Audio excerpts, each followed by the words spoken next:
is right. Oh, yeah, there we go.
marihiri tua rangi ki runga ki tēnei rohe o ngai tua huriri e.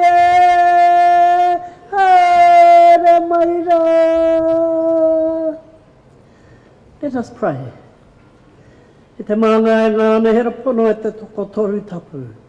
Kia tatu māno koutou ki tēnei whakamoimiti o mātou. Hei tātari ngā kupu katoa e whakapuakina anu mātou I roto I tō koutou kororeatanga. Ko koutou nei hoki te timatanga me te whakaotinga mai o mātou e tū manako atu nei I roto I tō koutou kororeatanga. Ko te maanga he tautoko mai ai e nei ake nei ai. Ai? Please stand. And repeat after me. E toru ngā mea. E toru ngā mea.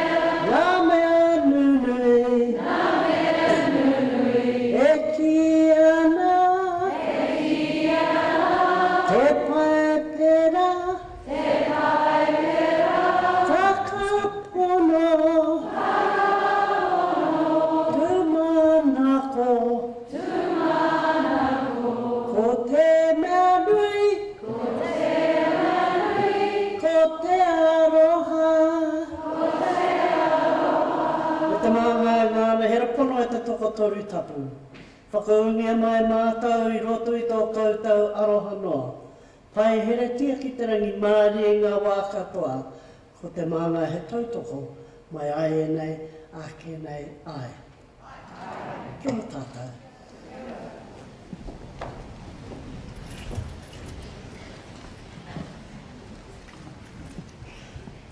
Tēnā koutou, e mana wahine tēnā koe, e tamariki mā tēnā koe, e kuia mā tēnā koe, tēnā koutou, tēnā koutou, tēnā koutou katoa.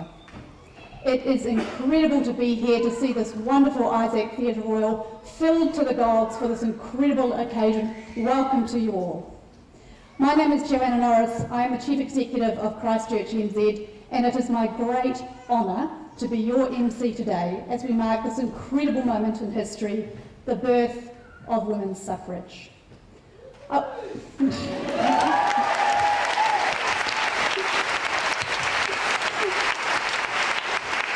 There's so much araha in the room already, and I want us to start by saying a special thank you to another araha, Araha Rarity Crofts from Ngāi Tahu, for that beautiful karakia which has such powerful resonance today and more so as we mark Te Wiki o Te Reo.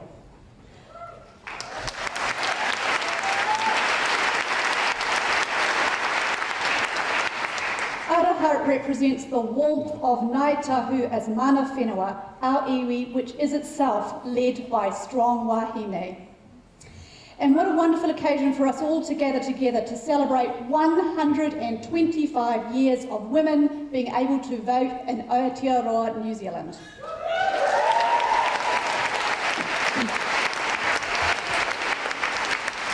Aotearoa was, of course, the first country in the world in which women, both Māori and Pākehā, were given the right to vote. And all of this began right here in Ōtautahi, Christchurch.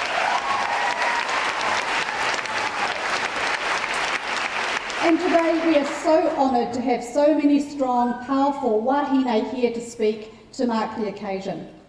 Our first speaker is the Honourable Leanne Dalziel, Mayor of Christchurch, who has stamped her mark on both central and local government as Government Minister, MP, and now, of course, Mayor of Christchurch.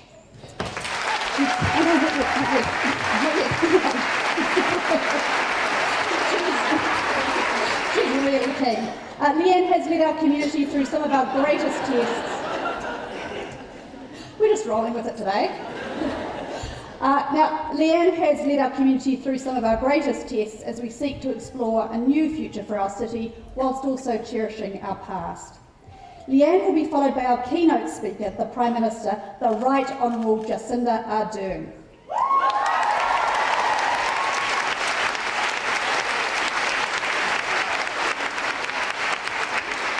It goes without saying that Jacinda has challenged the status quo and set international benchmarks in terms of what is possible for women and their families to achieve. Prime Minister, we are thrilled to have you here today to celebrate with us.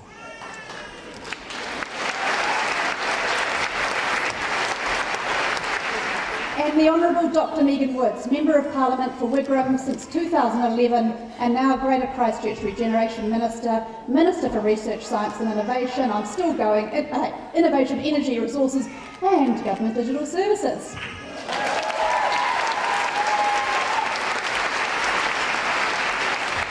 I also want to acknowledge all of the dignitaries in the room. It will take me too long to get through you all, but welcome, welcome, welcome.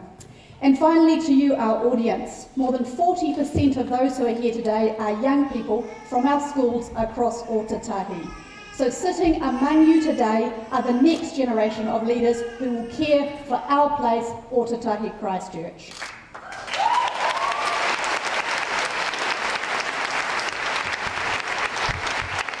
Our city is known as pushing the status quo and exploring the opportunities, and it is our hope today that all of the women here, especially those of the younger generation, reflect on everything that has been achieved by those that have gone before us and use this to motivate us all in the future. Our people are explorers. The spirit defines our past, our present and our future, and it is epitomised by the suffrage movement.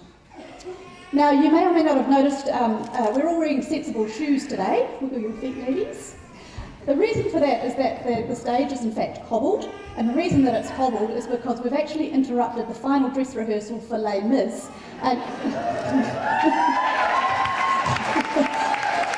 Now, that doesn't mean we're going to sing and dance, but we do want to say a special thank you to the Showbiz Christchurch crew who did let us come in and displace them for this incredible event. So a massive thank you to the Showbiz crew.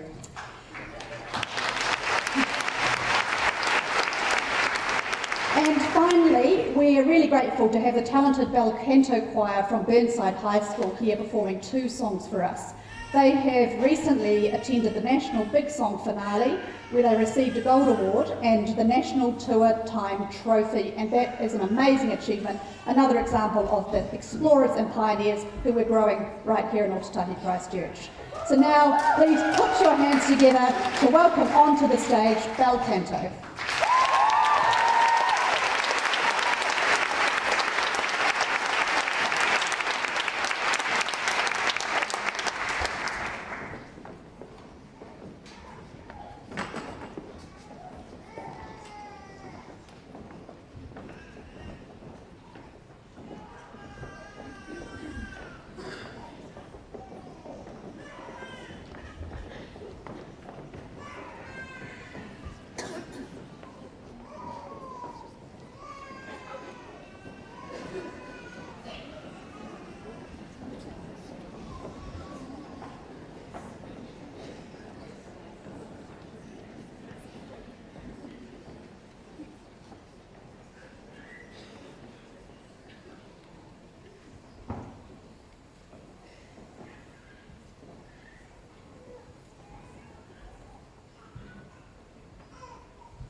Moniak ne milik, atan sama yorna.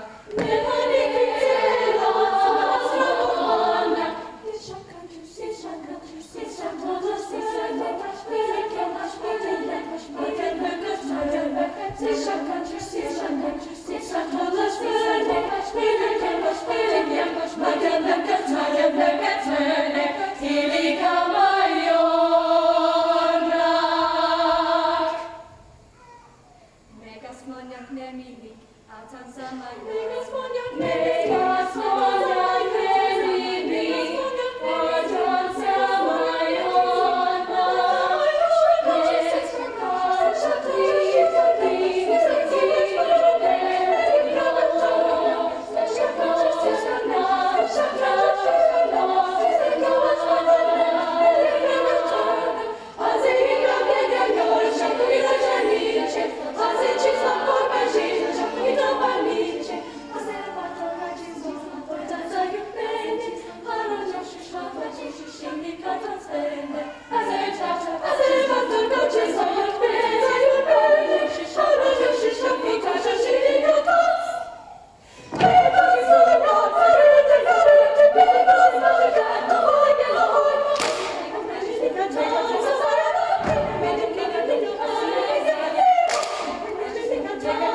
Kiraro.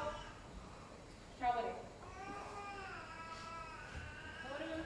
Pa.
Wow, voices of angels that reached all the way to the gods.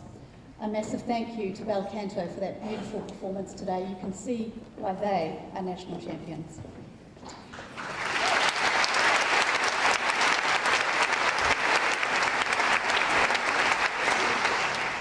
It is now my great honour to invite to the podium an incredible and inspirational women, this time Mayor of Christchurch, Leanne.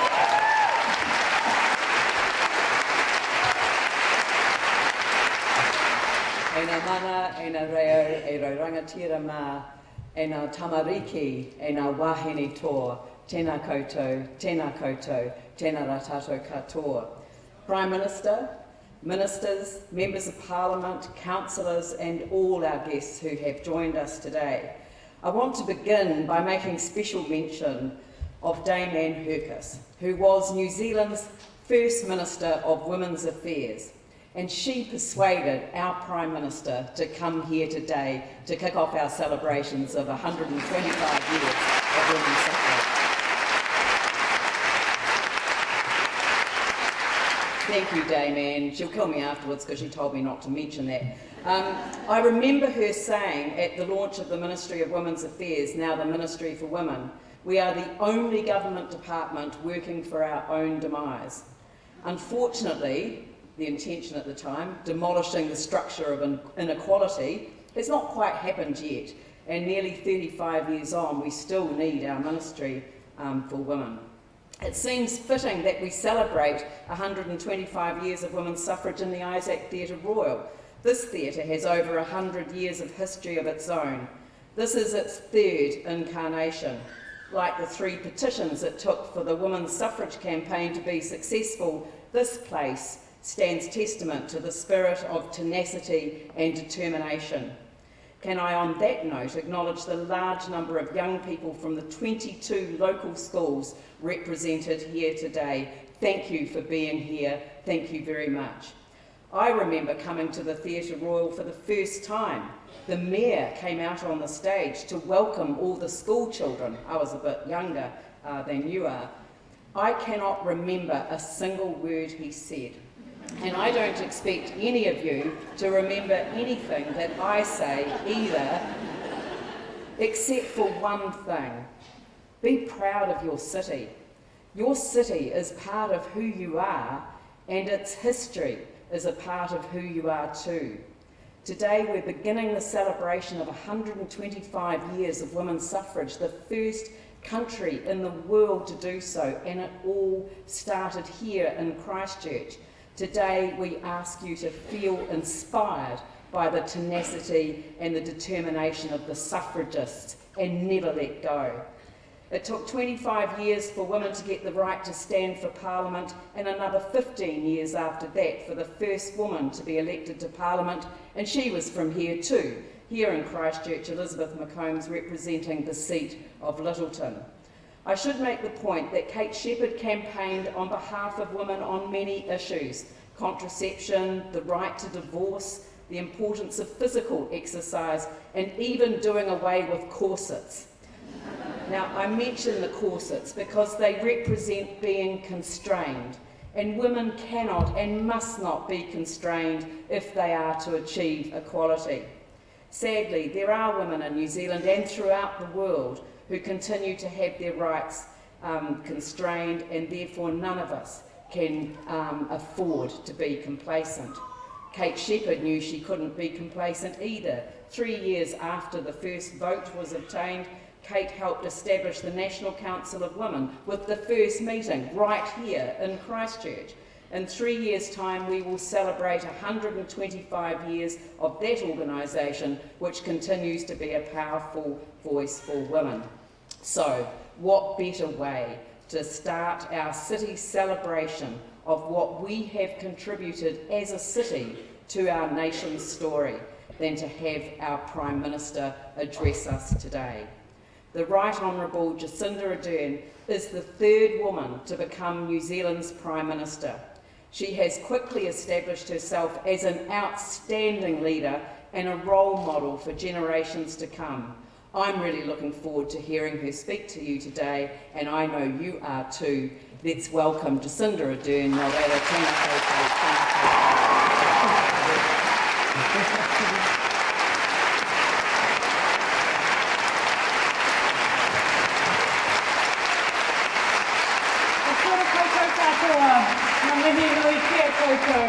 And it is fabulous to be here during Te Wiki o Te Reo Māoris, during the week that we celebrate the Māori language. And I want to thank Mana Whenua Aroha for the warm welcome that we enjoyed. And also to Christchurch, New Zealand, Joanna Norris, thank you for your role in all of this. And of course, Christchurch City Council and your wonderful Mayor, Leanne Dalziel, for being a part of this fantastic event. And I cannot ignore two other important people. I can confirm Dame Anne Herkes is the reason I am here. So thank you, Dame Anne, for thinking of me. And my good colleague and friend, the Honourable Dr. Megan Woods, for her role in facilitating this as well today. Elected members, all of the young women from around the region who are here, and I want to particularly welcome the little babies in the room. You are always, always welcome, along with your mamas, so thank you.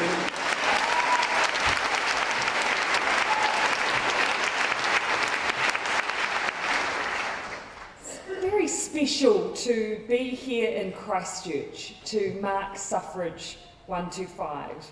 As you all know, and as you proudly bear witness, this is the home of Kate Shepherd and also Elizabeth McCombs, who, was the first woman MP, and on this day celebrates the anniversary of winning the Littleton by-election in 1933.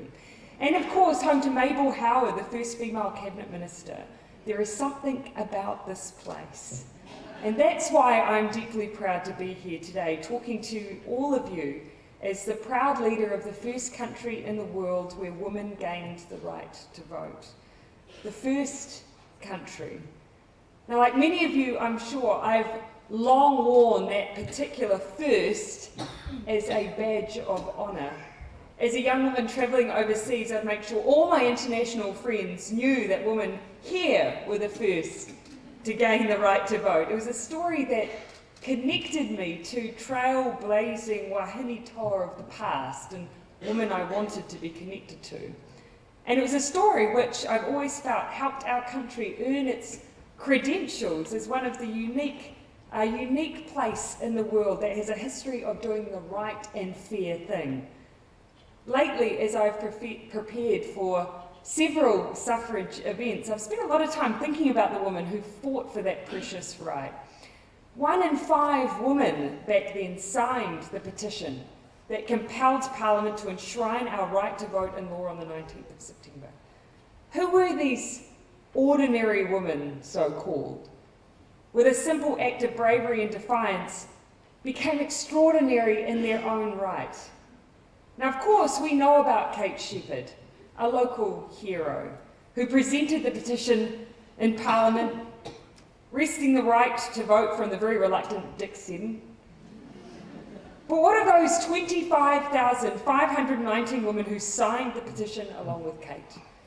Now, as we celebrate 125 years of suffrage, it's easy to reflect on that time with a sense of nostalgia and imagine that there was something particularly extraordinary about the woman back then. Many family will carry stories passed down through the generations of great aunts and grandmothers who signed the petition. There'll be stories of women who went to amazing lengths to vote, women who walked miles to get a chance to sign the petition, women who took a leap of faith, risked their standing in their community, their marriages in some cases, to put their name on a document with no guarantee it would lead to success at all. Now, when we look through old documents, we can see these ordinary women, dressmakers, farmers, writers, shopkeepers, servants, mothers, pockets of signatories, all came from the same street. I can just imagine their thrill as they set off together to sign that petition. They were ordinary women, but each was extraordinary in their own way. Take, for instance, Christina Henderson. Christina, like Kate Shepherd, was from right here in Canterbury. She was known as a serious woman with strong religious beliefs and equally strong socialist sympathies. She was born in Melbourne in 1861, the second of 9 children of Alice Connolly and her husband Daniel Henderson. Now, Christina's mother had been a governess before she was married, and teaching was a career that Christina would later take up after the family moved to New Zealand. Christina worked at Christchurch Girls High School from the year of her father's death in 1886 till her retirement from teaching in 1912. There she rose through the ranks to become acting lady principal for a time before the Board of Governors considered her too radical to be appointed permanently. Christina was indeed radical.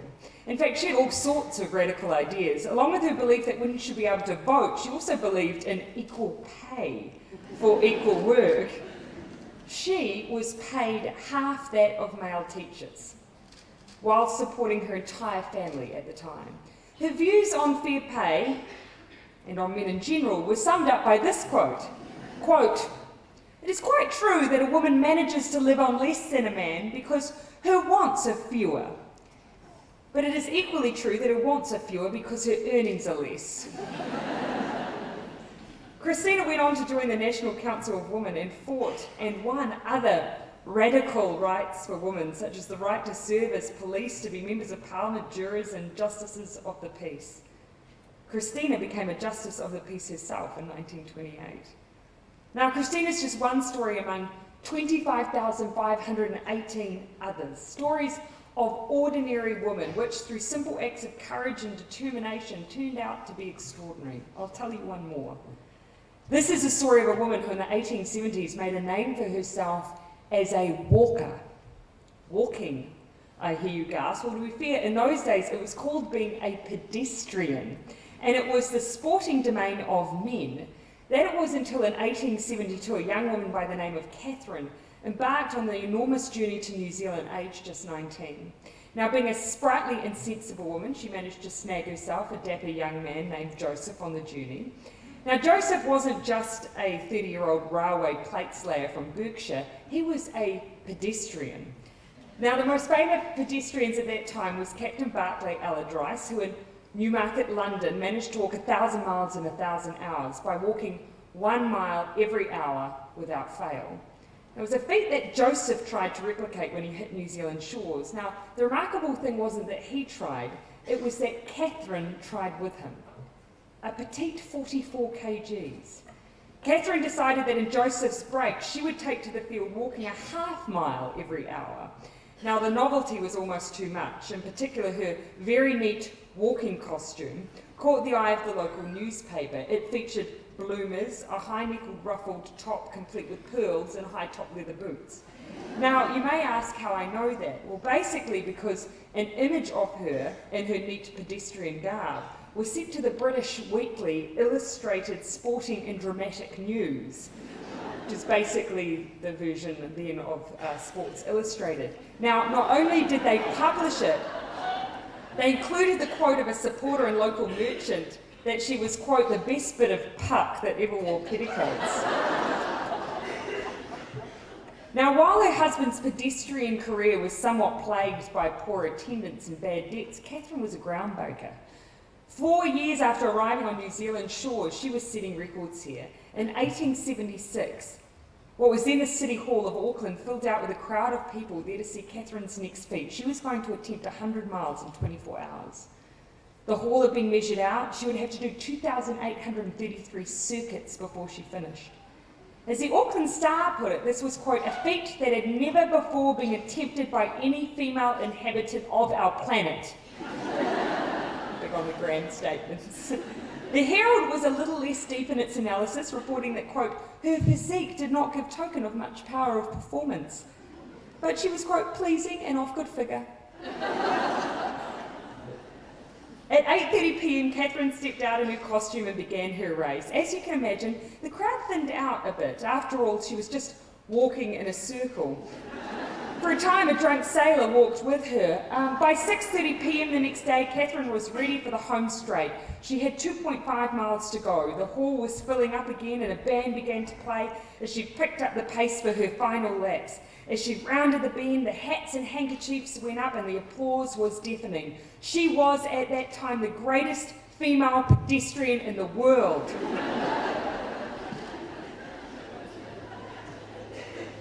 She was also my great-great-grandmother.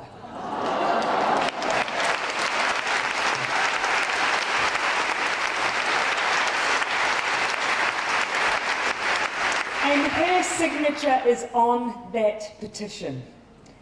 Now, I'm telling this story not to show off my family's amazing sporting prowess. The legacy began and ended with Catherine, unfortunately.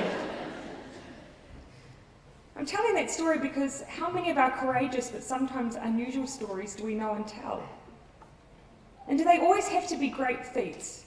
Things that others have never achieved before to be remarkable or noteworthy? I don't believe they do. Sometimes stories of courage are simple but beautiful. The stories of Christina and Catherine may appear unremarkable, a woman who walks a lot and a stern teacher who became a lady principal. But give them a little context and they're not only remarkable in their own way, they are courageous.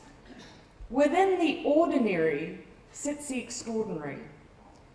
Each of the women who just got on with it has a story that can inspire us to just get on with it too. Kate, Christina, Catherine, Elizabeth, Mabel, Whitu Tirakatane Sullivan, Helen Clark, they're all part of a journey to equality that we're continuing to this day. The issues they fought for, economic independence, freedom from violence, equal pay, are issues we are still grappling with today. And like my great-great-grandmother, and the thousands of other women who signed that petition, women today are living their own extraordinary story. And it's to them that we owe progress. Ordinary women taking leaps of faith to fight and win battles, still for pay equity, against domestic violence, and for the right to choose to be a carer, to have a career, to be a mother, or all or none of those things. As we celebrate 125 years of suffrage, I choose to honour these modern, extraordinary women today by putting their goals and your goals at the top of my to-do list. There is enough power in those everyday leaps of faith to change the world. Tēnā koutou, tēnā koutou, tēnā tātou katoa.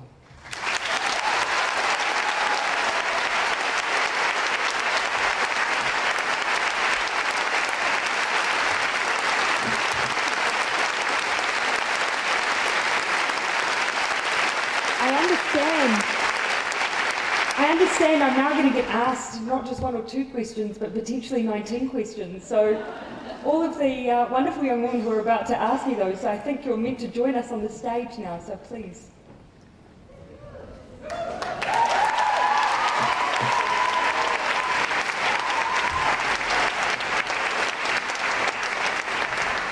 This feels like a lot of questions. Right, we're going to try and do this as speed questions because unfortunately I want to get through every single one of them in the time we have, but I'm going to step back while the first person who has a question, hopefully that will pick up anything you might want to ask, fires away. Hi, I'm Josie from Avonside Girls High School, and my question for you is, as many young women and girls look up to you as a role model, when you were younger, who did you look up to as a role model? It's a good question. It's one I thank you for the question. I get asked that from time to time, and I don't know whether or not I disappoint people with my answer, but it's the truth. My mum.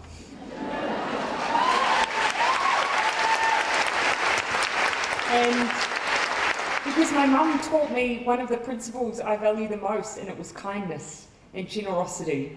But also as a young woman growing up, I can't look past the fact that the idea of women in leadership was totally normalised to me.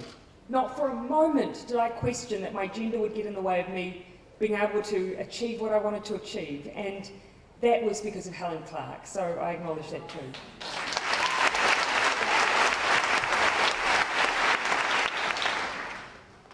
Hi, I'm Bailey, I'm from Burnside High School. My question is it too idealistic to expect a 50-50 gender ratio in leadership positions in today's society? No.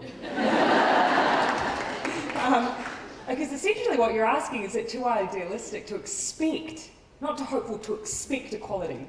And no, I see that as a basic fundamental principle rather than an idealistic aspiration. So let's have an expectation rather than a hope on that one.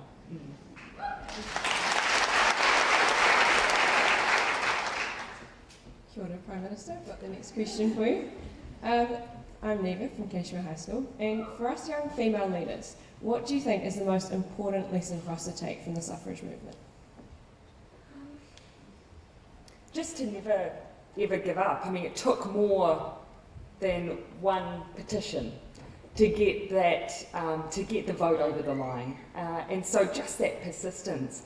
But I think what also occurs to me is it's easy for us to sit here today and think, oh, what a completely normal thing they campaigned for, and to perhaps rationalise that maybe it wasn't quite so hard. And of course it was, and you read the stories and you see that coming through. The things that we need to progress today are hard, and sometimes it will require us to push ahead of where perhaps even sometimes society is ready for us to go. And I mean that for a lot of issues. I think really equality seems to me to be a given that shouldn't be hard. But on some issues, we will have to push.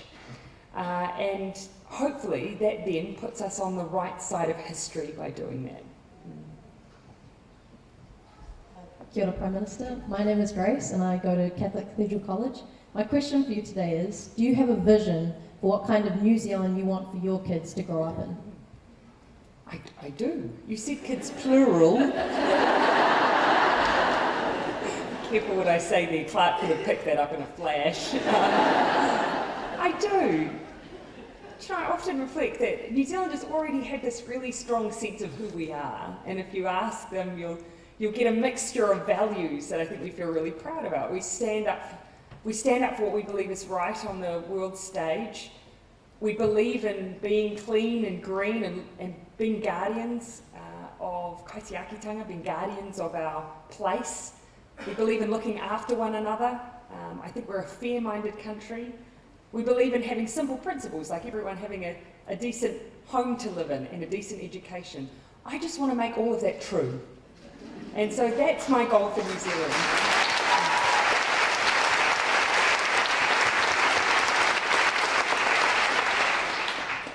Hi, I'm Stephanie from Christchurch Girls High School. So since becoming That's a lot of badges. I'm so impressed by those. I'm quite jealous. So since becoming Prime Minister, has there been any occasion where you believe your gender has affected the way you've been treated?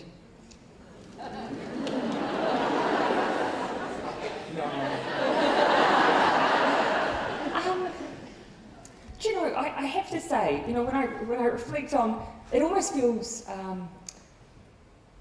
unfair for me to be really commenting on that when I watched or have read about the history of people like Marilyn Waring or Helen Clark and Dame Jenny Shipley and all of the women who have gone before me. We have women in Parliament who entered into that place before they even had women's bathrooms down near the debating chamber. The progress that has been made has been enormous, so I almost don't feel justified in making any claim of ill treatment in regard to my gender.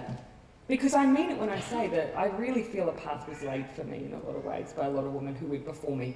I do have flashes where I just think for a moment, interesting choice of language. But I don't dwell on it. I don't dwell on it. Because actually that would distract me from just getting on with it and proving my point.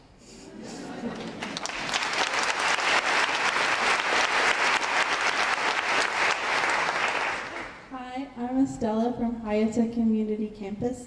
My question is, how do we encourage young people to vote? Oh, and that kind of collective murmur was a real problem there. Yeah. Do you know, there's actually, this has been an issue for a long time. This is not new and it's not unique to New Zealand. This is a global challenge that we face. And they do surveys of people who choose not to vote, and I always read the outcomes of those surveys. And there's nothing more gutting than seeing really top of the list people that just kind of indicate they didn't have time and couldn't be bothered. Because that's quite personally gutting that someone would rather wash their hair than go out and vote for you. But actually, then you break it down a little bit further and it's things like, I just don't think it'll make a difference. Or, I don't know what they all stood for. Now that comes back to us. And so, for young people in particular, I think we take for granted, we make this assumption that for young people to be interested in voting, we have to talk about very youth-specific things. Actually, young people care about where we're taking New Zealand, what we're doing for the next generation. I know that because I ask them and they tell me. So if you hear us talking about the things that matter to you, I think the natural inclination is to go out and have a say in that. But if you don't hear us talking about the things that matter, and we don't show why it's important, then why would you? So it's a bit on us, and it's a bit on all of you. Hi, Prime Minister. I'm Medina from Himon High School, and my question to you is, do you believe we have equity in educational opportunities? I think there's room to improve. I think one of the areas where we've been particularly mindful, we look, for instance, post-secondary, women entering into, for instance, tertiary education, taking longer on average to pay off debt in order to seek and fulfil that post-secondary education. And that's for a number of reasons, but the fact that women were opting out of their chosen career for a period for child rearing or what have you, that was putting a greater burden of debt. For me, all of that adds up to perceived barriers. And the more that we can do to break down those barriers, the better. And so that's one area where I think we do need to keep doing work. Fees Free helps with that. But we also need to, I think, just reflect that a range of different careers and therefore educational paths, that young women can see themselves in them.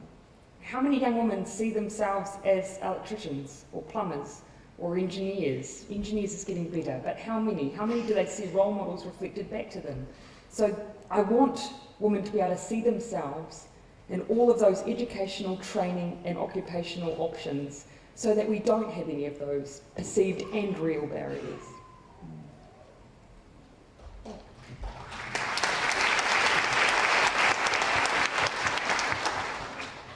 Oh, good afternoon, Miss. My name is Christina from Linwood College, and I was wondering, why do you think New Zealand was the first country to get the women's right to vote? It's a good question. I think we're just inclined to say, why not?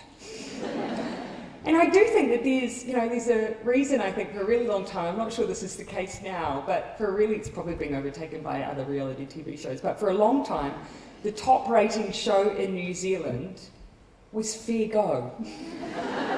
I think there's just something about us where if we see something that's unfair or unjust or just isn't right, we do something about it. There's something about our values.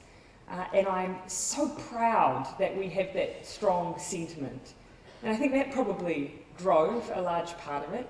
We just had a bunch of women who just weren't going to let it go. And how lucky are we for that? So that's why I think we were. Dr. Megan Woods studied this in great detail at university. I'm sure she could give us a much longer academic answer. She's nodding a lot. Kia ora, Prime Minister. My name is Talon Smith and I'm from Lincoln High School. You said that climate change is the nuclear-free issue for this generation. What did you mean by this?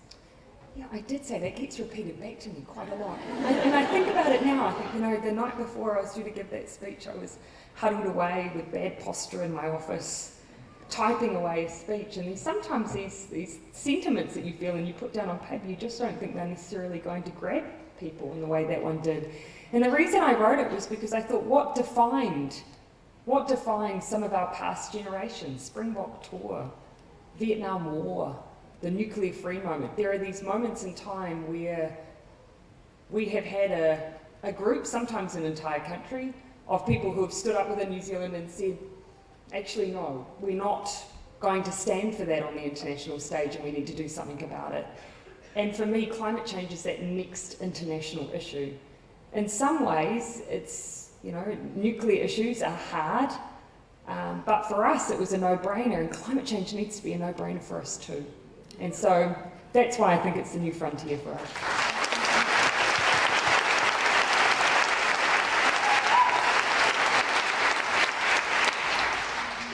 Just stand behind you. Oh, hi.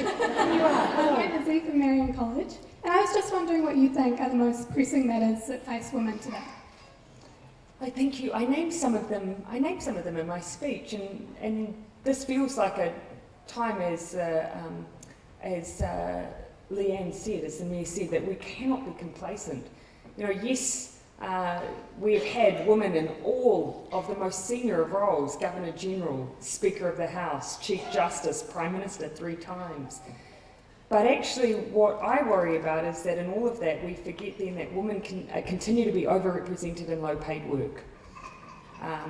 They continue to face a gender pay gap and pay equity issues, and we continue to have horrific rates of domestic violence in New Zealand. If I could sum up all of what I would love, if I could pick one thing that women could have in New Zealand as a gift for suffrage, it would be financial security. Because so much flows from just feeling secure in your ability to maintain yourself and your family. And there's a lot that sits around that, but that's one thing I would like to gift, alongside constant confidence. Constant. Thank you.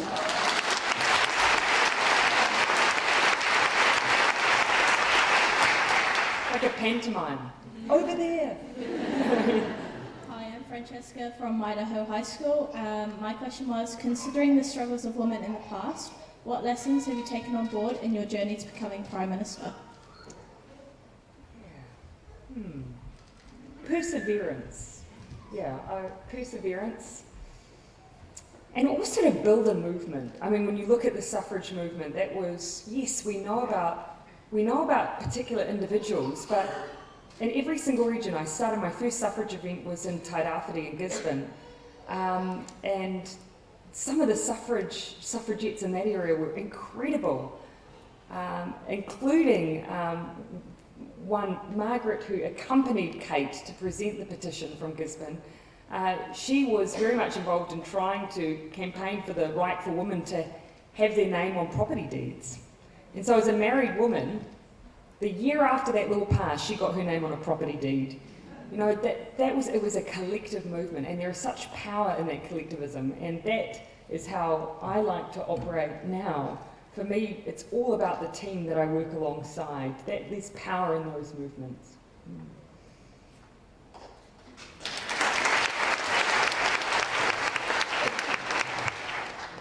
Hi there, my name is Nina and I'm from Papanui High School. And I'm interested to know, what characteristics do you think women bring to leadership, and are these valued?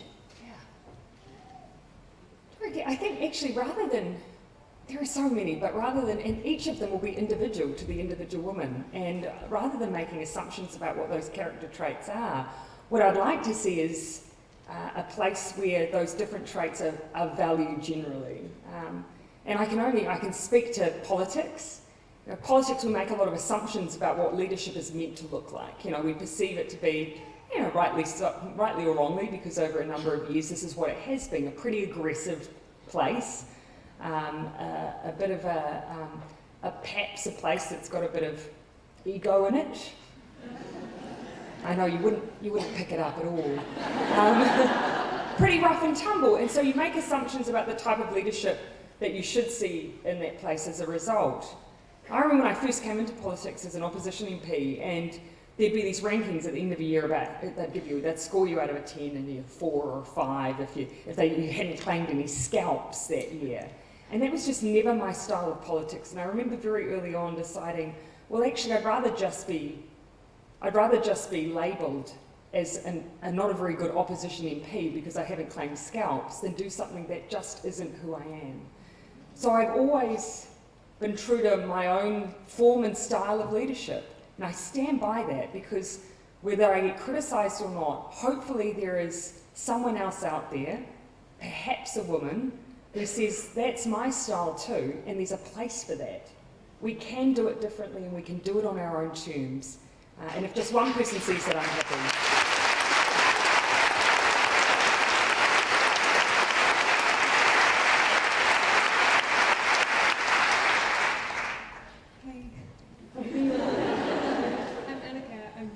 Grange.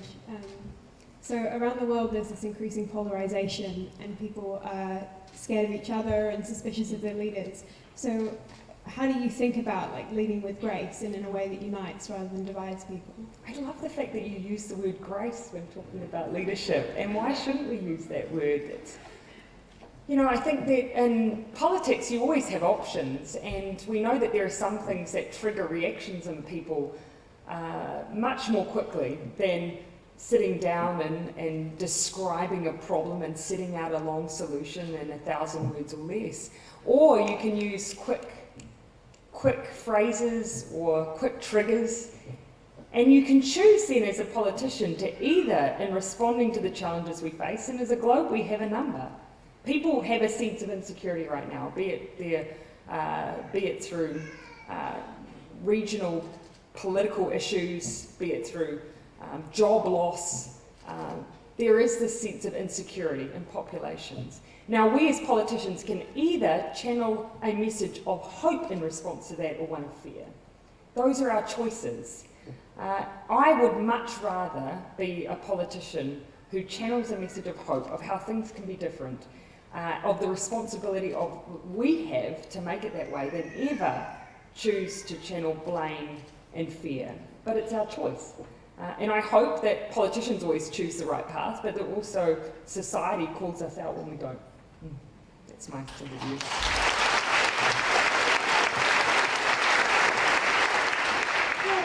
Hello, I'm Miriam and I'm from Rangiora High School, and I just wanted to know, what qualities are you currently trying to develop within yourself as a leader? What qualities? Do you know, I'm constantly working on making sure I look out to the horizon.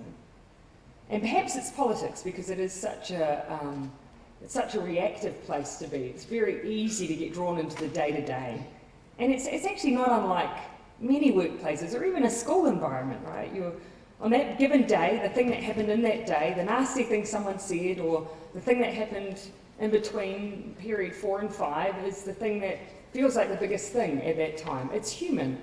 I'm trying very hard to make sure that I always look beyond and to the future, because that's what we should be doing in politics. It's not even a 1-year cycle, it's not even a 3-year cycle. You need us to think about a 30-year cycle. And so that's what I'm absolutely focused on trying to develop as a leader, not getting stuck in the day-to-day. And I hope none of you do as well.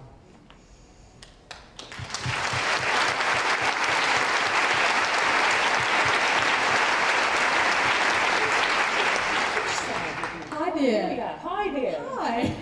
I'm Emma and I'm from Rangiburu Girls' School. And I was wondering if Kate Shepherd could look at our society today, do you think she'd be happy with what she sees? We should do an audience vote. Put up your hands if you think she'd be happy. Put up your hands if you think she wouldn't be happy. I think because she was a member of the temperance movement, she might be a bit iffy about that. I think seeing all of you on this stage right now would probably make her smile.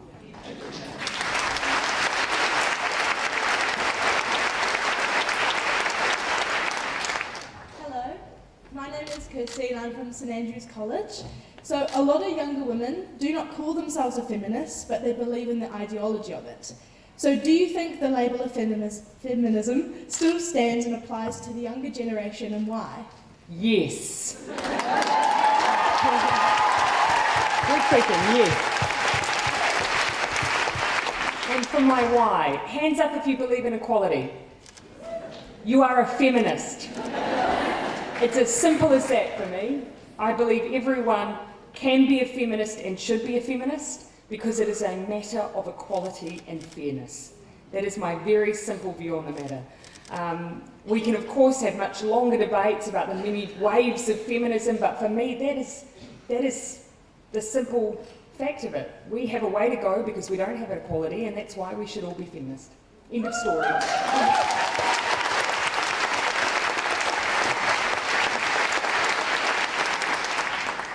Hi, I'm Jordan from Riccarton High School. 125 years ago, women fought and won the right to vote. What do you think the next big changes within New Zealand will be? Yeah, again, I hope though that because actually connecting back to the suffrage movement, those women were fighting for the right to vote, but at the same time they actually were fighting for things like equal pay and pay equity. Those things were very much on their agenda. So it makes sense to me that if we're going to honour them this year, we keep talking about that this year too. I feel proud that one of the very early things that we did was try and fix the pay equity legislation, make sure that we brought mental health workers into a pay equity deal, and issued a pay equity agreement for support staff in education. We need to prioritise it because it's been 125 years.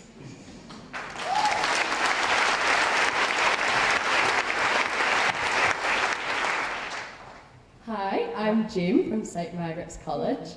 My question is, have there been any moments specifically as a woman in leadership that you've suffered from self-doubt? And if so, how have you managed it? It's a good question. Do you know what? I remember when I first got asked this question actually, which was a long time ago.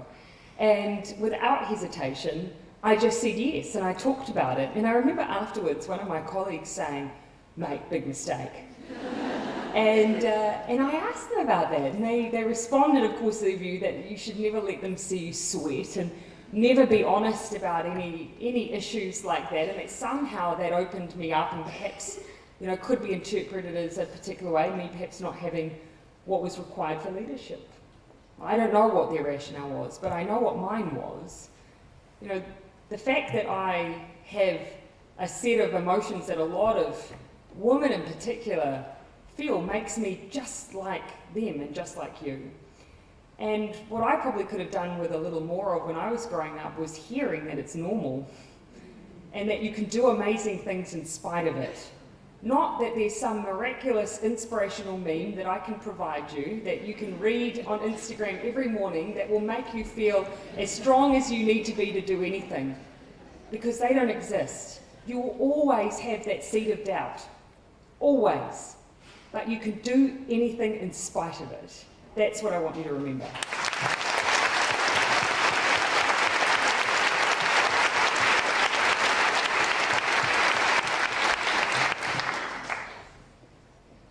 Did I exhaust you all?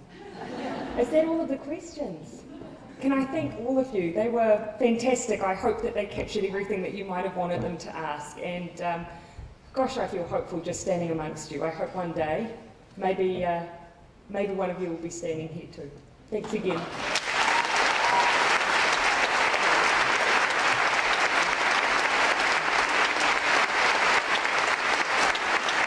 Tēnā koutou katoa. Can I start by thanking this amazing group of young women who are leading the stage. I think they gave us all hope for the future and for what the next their bit of the 125 years to follow that they'll be in charge of will be full of. Look, thank you all for coming with us here this afternoon to celebrate and start off in Christchurch this Suffrage 125 year. It is the birthplace, after all, of the suffrage movement, as we've heard. I'd like to think of it as it's also part of our identity of a city where we refuse to accept that the status quo is good enough.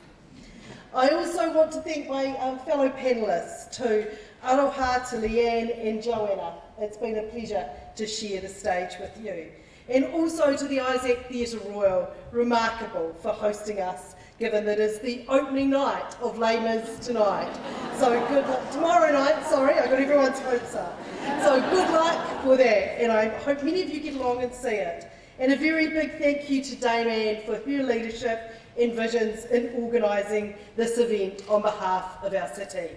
I think many of us know that it's hard not to be persuaded by Dame Anne to do something, and your leadership and encouragement of women in this city is something we all thank you for. It's fantastic for our city to be able to host these kind of events, and even more special, Prime Minister, that you could be here to celebrate with us. We've heard this afternoon a lot about inspiration and courage.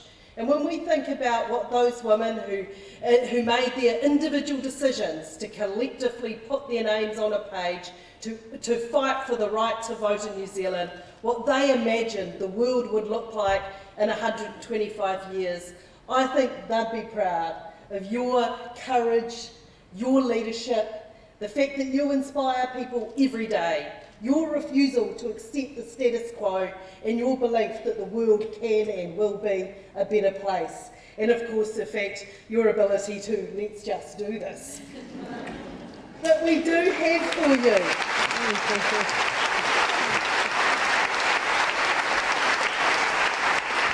But on behalf of the City of Christchurch, we have a small gift that we'd like to give to you, Prime Minister. It's a book, The Lion in the Meadow, by another remarkable Christchurch woman, Margaret Mayton. And we hope that Neve enjoys this story.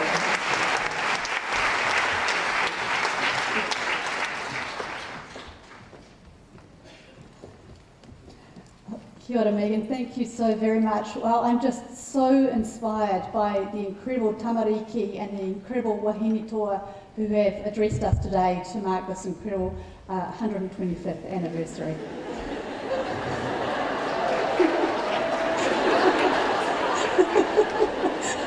I think she does that everywhere.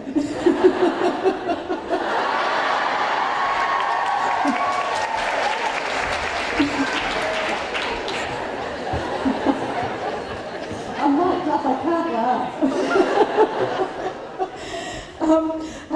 as I say, absolutely inspiring to hear from so many amazing women and young women. And thank you to all of us who have joined us to celebrate the work of one of our greatest explorers, Kate Shepherd, but also the brave women and men who supported her and those who continue to support better lives for the people of Aotearoa. You heard the Prime Minister, we are all feminists.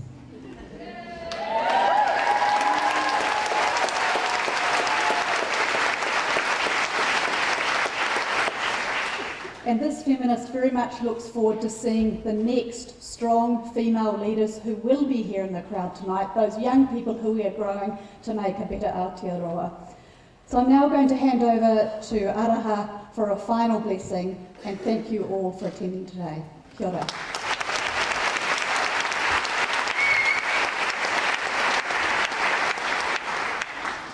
Let us pray. E ihoa o ngā mano, matoa tama wairua tapu mea koutou ana hera pono. Tēnei a koutou pononga e eno atu kia koutou, kia uhia mātou, kia pike te ora, pike te kaha, me te maramatanga.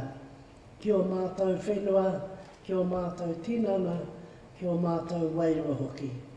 Mau eno e te maanga he tautoko, mai ai e nei, ake nei ai. E ihoa, me whakapaingia o mātou kai, hei oranga mo mātou tinana, me whangai o mātou wairua, i te taro o te ora, ko te maanga he tautoko, mai ai e nei, ake nei ai. Which simply means, for what we are about to receive, may the Lord make us ever so grateful. Amen. Kia ora tātou.